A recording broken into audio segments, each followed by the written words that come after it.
Assalamu alaikum.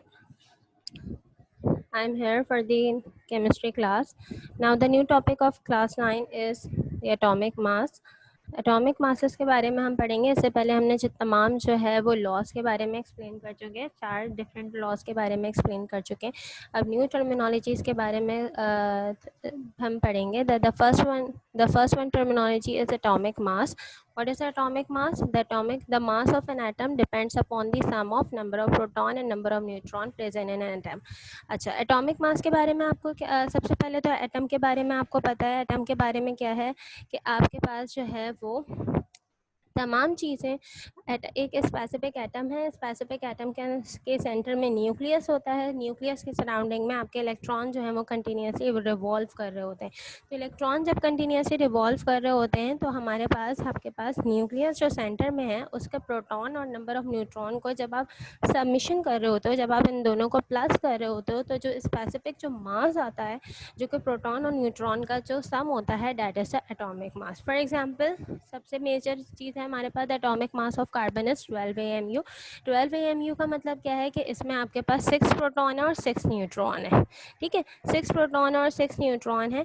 तो atomic mass क्या है कि जब आपके पास नंबर ऑफ प्रोटॉन और नंबर ऑफ न्यूट्रॉन के सम को के नंबर को जब आप सम करोगे तो आपके पास जो स्पेसिफिक वैल्यू आती है वो आती है एटॉमिक मास की।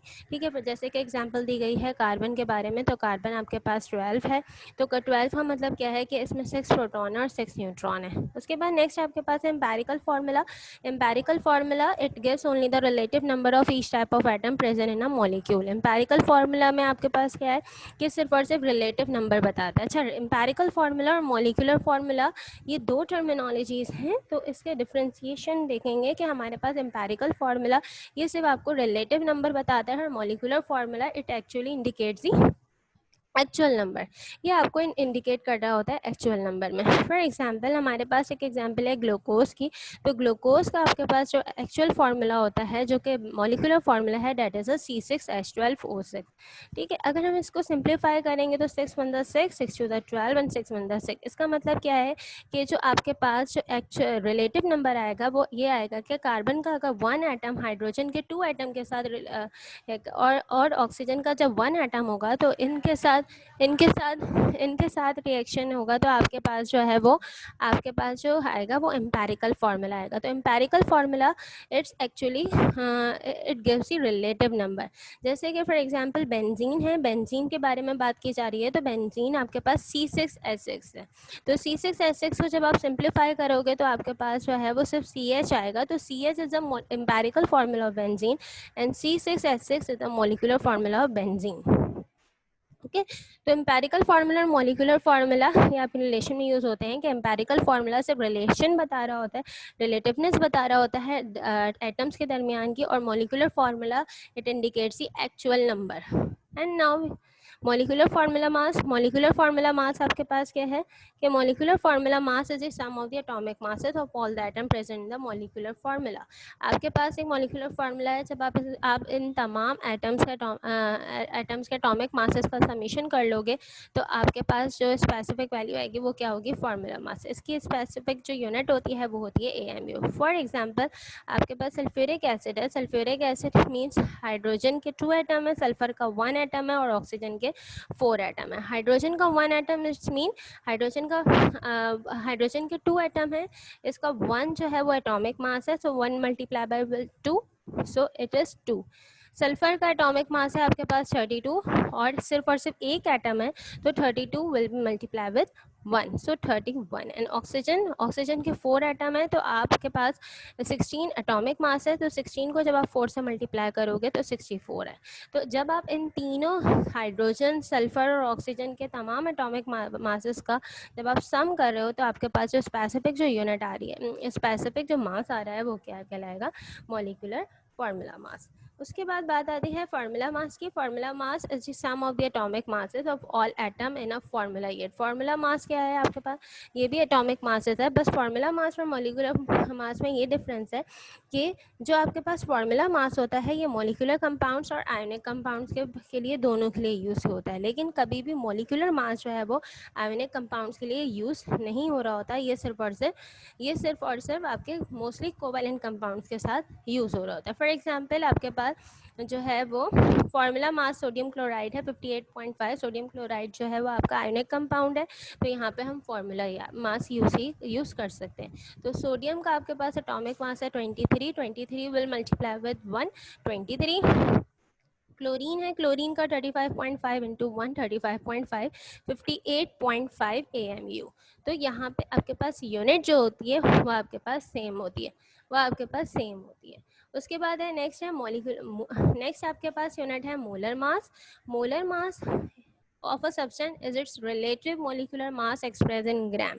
मोलर मास सिंपली क्या है, जब आपने मोलिकुलर मास जिस तरीके से फाइंड आउट किया है उसी वैल्यू को जब हम ग्राम में एक्सप्रेस कर देते हैं तो वो क्या कहलाती है, मोलर मास। मोलर मास की एक फिक्स यूनिट है, that is a gram. For example अगर हम बात करें मोलर मास के बारे में, तो मोलर मास अमोनिया का आपने निकाला है 17 ग्राम।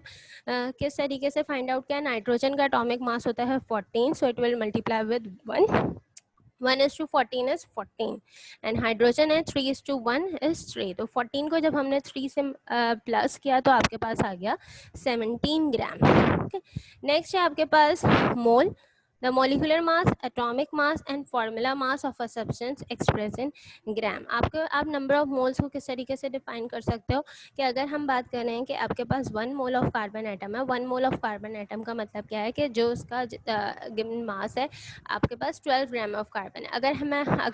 मैं बात कर रही हूँ 2 मोल ऑफ कार्बन एटम है, सो आपके पास 1 मोल की यूनिट क्या होता है, 1 मोल की वैल्यू क्या है 12। तो 2 को जब आप 12 से मल्टीप्लाई करोगे तो 12 टू द 24। तो 2 मोल ऑफ कार्बन में आपके पास कितने ग्राम आ जाएंगे, 24 ग्राम ऑफ कार्बन में। तो सिंपली मोल को हम कैसे डिफाइन करते हैं, the molecular mass, atomic mass and formula mass of a substance express in gram.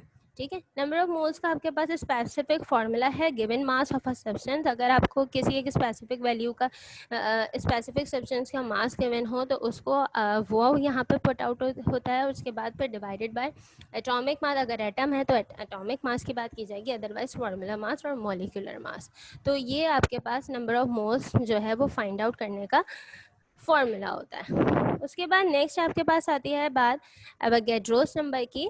Avogadro's number की अभी जैसे कि आपने पढ़ा कि 1 मोल है, इसी तरीके से कितने नंबर ऑफ पार्टिकल्स एक वन मोल में कितने नंबर ऑफ एटम्स, कितने नंबर ऑफ पार्टिकल में एटम भी हो सकते हैं, आइंस भी हो सकते हैं, मॉलिक्यूल्स भी हो सकते हैं, फॉर्मूला यूनिट भी हो सकते हैं कि कितने सब्सटेंस एक 1 मोल ऑफ सब्सटेंस में कितने नंबर ऑफ पार्टिकल हैं, वो एक फिक्स यूनिट है, that is the Avogadro's number, and that Avogadro's number is 6.023 into 10 raised to the power 23। ठीक है, the number of particles, atoms, ion, molecules or formula unit in 1 mole of a substance is equal to 6.023 into 10 raised to the power 23।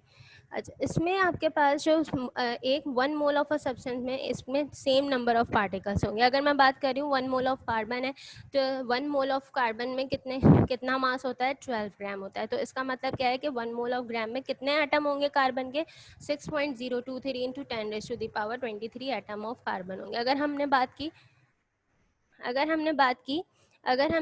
1 mole of water की, अगर हमने 1 mole of water की बात की तो 1 mole of water जो है वो आपके पास क्या है, 18 ग्राम है। 18 ग्राम है, इसका मतलब क्या है कि आपके पास कितने मॉलिक्यूल्स हैं, 6.023 into 10 raise to the power 23 molecules of water आपके पास यहाँ पे एवोगैड्रोस नंबर आ जाएगा। That's it from